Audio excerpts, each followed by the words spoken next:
এটার ভিতরে গোল্ডটা মেল্ট হচ্ছে। এটা মেল্ট হওয়ার পরে এখানে আমাদের অনেকগুলি লেভেলের মোল্ড আছে। ওই মোল্ডে ওই শেপ দিয়ে এখান থেকে টেস্ট করে কাস্টমারকে রিপোর্ট সহ দিয়ে দেওয়া হবে। এখানে এরকম পাতের মতো গোল্ড আসতেছে।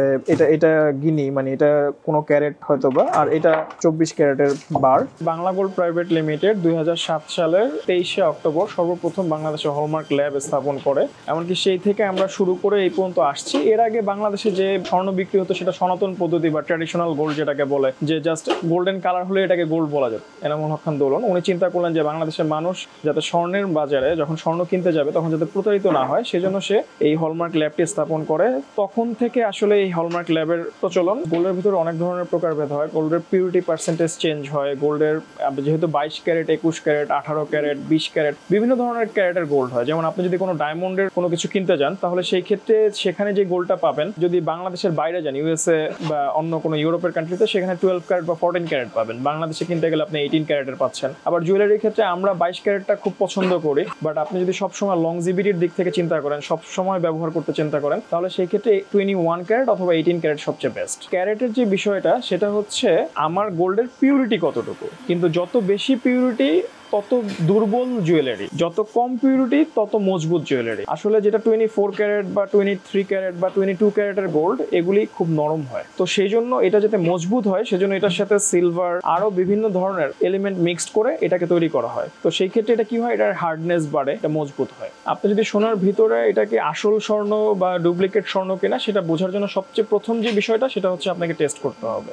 আর খাদের যে বিষয়টা সেটা হচ্ছে আপনি যখন টেস্ট করবেন তখন ওখানে গোল্ডের যে পিউরিটি পার্সেন্টেজ থাকবে, সেই পিউরিটি পার্সেন্টেজ আপনি 100% থেকে বাদ দিলে আপনি জেনে ফেলবেন যে আপনার কতটুকু স্বর্ণ আছে আর কতটুকু আপনার খাদ আছে। বাংলাদেশে আমরা যেহেতু সর্বপ্রথম, ইভেন আমরা 2009 সাল থেকে 2024 সাল পর্যন্ত বিএসটি এর সাথে সমঝোতা স্বাক্ষর ছিল আমাদের। বর্তমানে বিএসটি নিজে কিছু টেস্ট করে, এক্সক্লুসিভ যে ফায়ার আছে টেস্টের কথা বলেছি, সেই টেস্টটা করার জন্য বিএসটি এখনো আমাদের কাছে আসে। আর এছাড়া বাংলাদেশ গভর্নমেন্টের, বিশেষ করে আপনি যদি বলতে যান তাহলে পুলিশ, ডিবি, র্যাব, কোর্টের যে কোনো মামলা রিলেটেড যেই সমস্ত গোল্ড টেস্টগুলি থাকে, সেই গোল্ড টেস্টগুলি শুধুমাত্র বাংলাদেশ গভর্নমেন্ট বাংলা গোল্ডেরটা একসেপ্ট করে, আর কারোটা একসেপ্ট করে না। আমরা রিসেন্টলি দেখেছি অনেক প্রতারণা হয়। অনেকে বলে যে দেখেন ভাই আমি গোল্ড পাইছি, তারপর ওটা থেকে টাকা নিয়ে যাচ্ছি, আসলে ওটা গোল্ড না, ওটা হয়তো বা গোল্ডের সাদৃশ কোনো কিছু তৈরি করা, চকচক করলেই শোনা হচ্ছে না। তো সেই ক্ষেত্রে পুলিশ বা ডিবি বা সিআইডি যারাই যখন আসতেছে তারা এটা জানার জন্য স্পেসিফিকভাবে যে এটা আসলেই স্বর্ণ কিনা, পাশাপাশি এটার পিউরিটিটা কত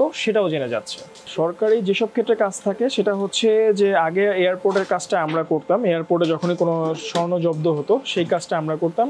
আমরা এই বছর 2025-এর জানুয়ারি মাসে এয়ারপোর্ট কর্তৃপক্ষের প্রায় 24 জন এআরও একদম টেস্টের প্রশিক্ষণ দিয়ে তাদেরকে মেশিন ইনস্টল করে দিয়ে আসছি। এখন থেকে তারা করে, বাট যদি কোনো ডিফিকাল্টিস তারা ফেস করে সেই ক্ষেত্রে আমাদের ওখানে যেতে হয়। ব্যক্তিগতভাবে টেস্টের যেটা বিষয় সেটা হচ্ছে যে দেখা গেছে যে আমাদের এখানে এসে একটা এক্সরে করে বা হলমার্ক করে জেনে নিচ্ছে যে তার প্রোডাক্টে আসলে কত ক্যারেট আছে। পাশাপাশি আর একটা ব্যাপার, মুসলিমরা যারা জাকাতের সাথে সম্পৃক্ত, সেই ক্ষেত্রে তার স্বর্ণের পিউরিটিটা কতটুকু আছে, ওটার বর্তমান বাজার মূল্য কতটুকু সেটা নির্ধারণ করার জন্য, জাকাতের মূল্যমানটা নির্ধারণ করার জন্য অনেকেই দেখা গেছে আমাদের এখানে ব্যক্তিগতভাবে স্বর্ণ টেস্ট করে থাকে। যখন আপনি 22 ক্যারেটের একটা প্রোডাক্ট আপনি যখন 2190, সে যখন 2190 ক্যারেট আসতেছে সেটাকে যখন সে 22 ক্যারেট করে দিচ্ছে, সেখানে দেখা যাচ্ছে যে আপনার প্রতি ভরিতে প্রায় 200 টাকার মতো লস হচ্ছে। এরকম যদি সে দিনে 10টা প্রোডাক্ট সেল করতে পারে তাহলে তার 2000 টাকা লাভ হয়ে যাচ্ছে, যেটা আপনার মনের অজান্তে বা আপনার অজান্তে হয়ে যাচ্ছে। সে কিন্তু ঠিকই লাভ করে নিচ্ছে, আপনি প্রতারিত হচ্ছেন। 2007-এর আগে বাংলাদেশে যে গোল্ডের মার্কেটটা ছিল সেই মার্কেটটা খুবই ভোলাটাইল ছিল।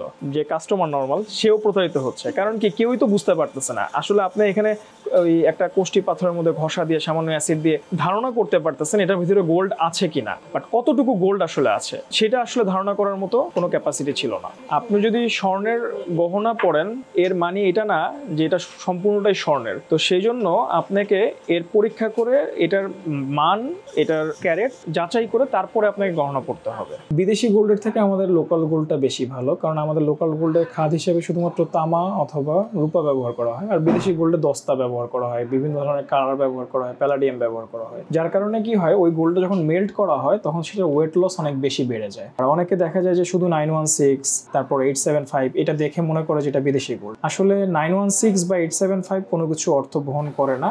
এটা বাংলাদেশে এখন এত অত্যাধুনিক হয়েছে জুয়েলারি মেকিং প্রসেস, যে কারণে বাংলাদেশে 90% বিদেশি জুয়েলারি তৈরি করা যায়।